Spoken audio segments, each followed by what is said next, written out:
and I don't Well, see it. let's talk wide receiver. From what I'm hearing, the 49ers obviously understand that wide receiver is a big problem for them. And maybe they'll draft another one. They drafted Ricky Pearsall, hasn't worked out yet. Jawan Jennings, impending free agent, they might re-sign him. From what I'm hearing, according to a source, the 49ers have already inquired about Jordan Addison. Jordan Addison recently got arrested for the third time, so the Vikings apparently aren't going to pick up his fifth-year option and are open to trading him. But his most recent charges were dropped. The Niners last year signed DeMarcus Robinson, who was coming off, 100 miles an hour and basically a DUI, and they signed him anyway. So there's precedent here. Jordan Addison, I'd love to know what you think. There is a report. Tim Kawakami wrote an article today saying that the Niners actually should go get Justin Jefferson and make the Vikings an offer they can't refuse. So I asked my source, I was like, is there any chance, who's close to the Vikings, is there any chance that the Vikings would trade Justin Jefferson? He said there's a 0% chance that would happen. What the Vikings want to do is add a quarterback. They want to trade McCarthy and Greenard and 2 first-round picks for Joe Burrow if he's available. And if not, they might go back and get Kirk Cousins. They're not rebuilding. Their GM's on the hot seat. So Justin Jefferson's a pipe dream. Let's put that to the side. What do you think about Jordan Addison, who seems to be available? Okay.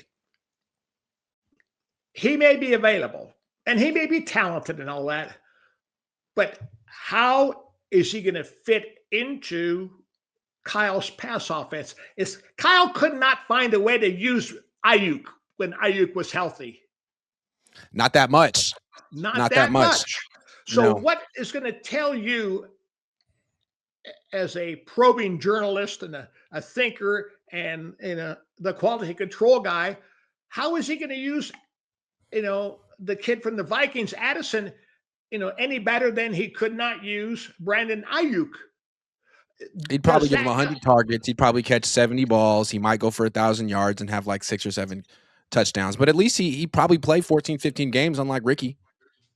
Oh, yeah, but the bottom line is, though, can Kyle design a pass offense that can be tailored to be able to feature Addison in the routes that Addison runs the best and be able to find a way to make it work? Because if he brings him into the current offense, the way it's being coached and the way it's being run, what's going to be? He might be a faster guy, but he's still going to be running the same crap.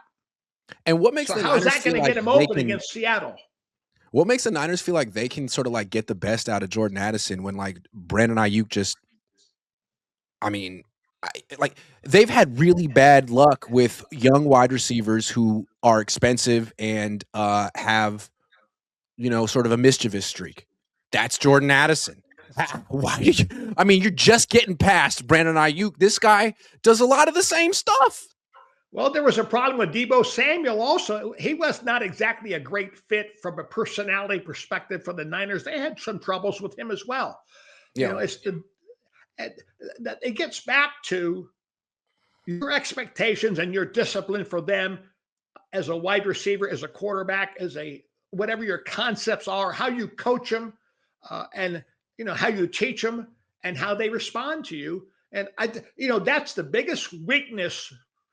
Go back to a wide receiver who is, over the years that Kyle's been there, name a guy who's been a great route runner. Maybe Emmanuel Sanders at the end of his career. Yeah, not a gadget, but see, he got trained someplace else. Okay. Correct. Yeah. So he learned how to run routes someplace else. Back when Pittsburgh had the best wide receiver coach in the league. I think he may have passed away. Pittsburgh. Remember, that's where Emmanuel Sanders started his career. They used to have a great wide receiver coach. He developed a lot of guys. Mike Wallace, Antonio Brown. Yeah. Well, the thing about it is, so if you don't have a guy to name a receiver, though, who the Niners have developed, drafted, and coached, who basically can measure up to what is needed to be successful in the league. They have one guy. It was Brandon Ayuk, and he's gone. It's not Ricky. No.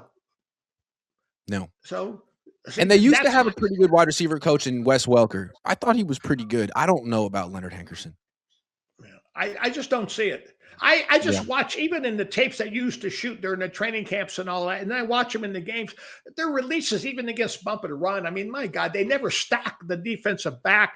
They're running to the sideline. They bow to get away.